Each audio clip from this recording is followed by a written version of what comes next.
19 లక్షల మంది నిరుద్యోగుల్ని ఉద్యోగులు పరీక్షలు నిర్వహించి ఇవాళ మీరు చేసింది ఏంటి అనేది ప్రశ్నిస్తా ఉన్నాం.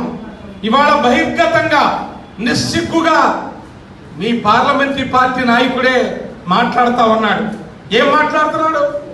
మా కార్యకర్తలకి దీంట్లో 80% ఉద్యోగాలు మా వాళ్ళకే ఇస్తాం అని మాట్లాడటం అంటే మీరు ఏపీపీఎస్సీని తాకట్టు పెట్టారు.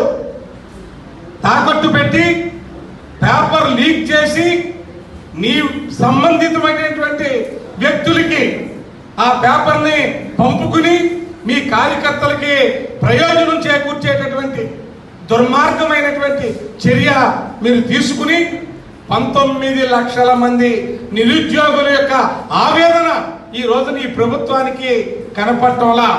అందుకే డిమాండ్ చేస్తున్నాం, ఈ పేపరు లీక్ అయిందనేది పత్రికల్లో అన్ని హెడ్లైన్స్ లో వివరాలతో వచ్చింది. ముఖ్యమంత్రిగా మీరు రాజీనామా చేస్తారా? లేదు సంబంధిత మంత్రుల చేత రాజీనామా చేయిస్తారా?